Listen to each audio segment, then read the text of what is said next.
And the Emir, Tamim, who's a great gentleman, he said, no, I'd like to make a contribution to the country. So it was very nice. And we were able to do it in about 5 months, bring it up to the presidential standard, meaning security-wise. And you're gonna get a kick out of it. There's just nothing like it. And Mr. President, your financial disclosure shows you had a very lucrative year last year. What message does this send to average Americans, especially those who may be struggling right now financially? I don't get involved in my personal. We have funds that run my money. But you are benefiting. We're talking well, I've made a lot of money before I became president, and they invest my money, and I don't talk to them. I don't even speak to them. So I have many people, I don't know what they call it, closed accounts or something. You put your money in, and that's it. I don't talk to them. They're big institutions, and they run it. But yeah, I've had a great career. In business, I've had a great career. Concerns about conflict of interest? I don't know if I've had a better career in politics or business, but I had a great career in business. And, you saw the cash, and you report the different things. And what they do is, we gave it, I think it's called the blind account, but they take it. And I never speak to any of the people that run the money, but they're at big institutions, and they invest in whatever they invest. But to critics who say you're profiting off the presidency, Mr. Well, you know why I'm profiting? Because the stock market's going up. Everybody's profiting. If you have a 401k, how's your 401k done? It's about up 85%. Thank you, President Trump. So we're all profiting. I'm profiting because I have a lot of money and a lot of cash, and I give it to institutions. I don't know if they know what they're doing or not, but they buy a vast array of things. President Trump, you've been meeting with Secretary Hegseth and General Kane about potentially returning to an all-out war with Iran. Does this mean you've been unhappy with Iran's adherence to the MOU? Well, I think they've come a long way. We hit them very hard last week. I think they're fine. I think we're going to. It's the denuclearization of Iran. It's very simple. And Iran cannot have a nuclear weapon. Otherwise, all of this stuff that we look at, all of these things that we do, the country's never had activity like it's got right now.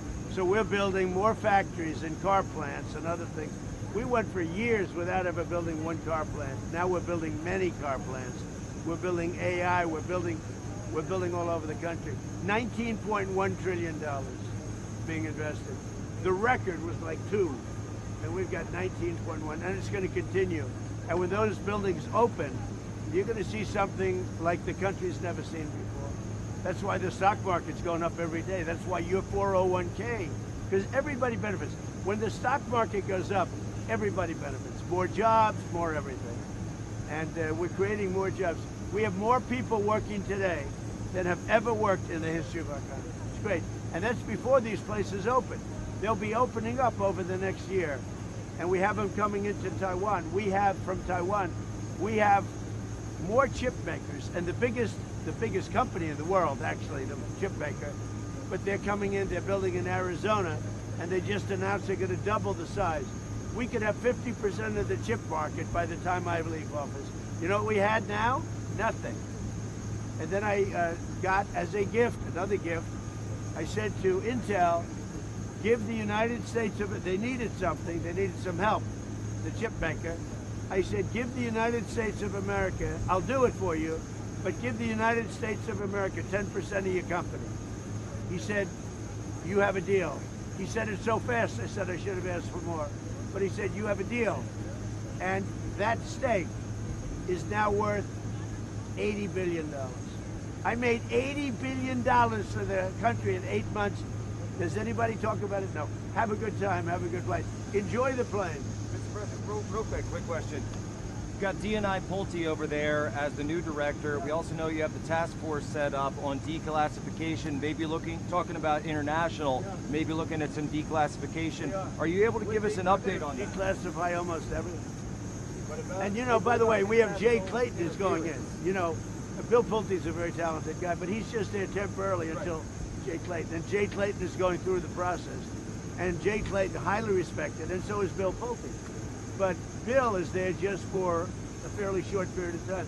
But while he's there, I said, you can declassify whatever you want. Do you think we're going to get some soon, or maybe 2020? I told him you can do it as fast. You got to ask him.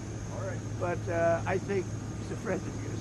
I think that Bill will declassify. I told him you can declassify whatever you want. So Bill's there just, for maybe a month or 2 months or something. And Jay is going through the process. He's got a hearing in 2 weeks. Highly respected man, Jay Clayton. Okay? Thank you. Thank you. Did you get any more Pulitzer Prizes? Not yet. You know what, a Pulitzer Prize? A picture of the plane. Margot, are you taking care of everybody? How's Margot? Okay. Thank you, everybody. What was your question?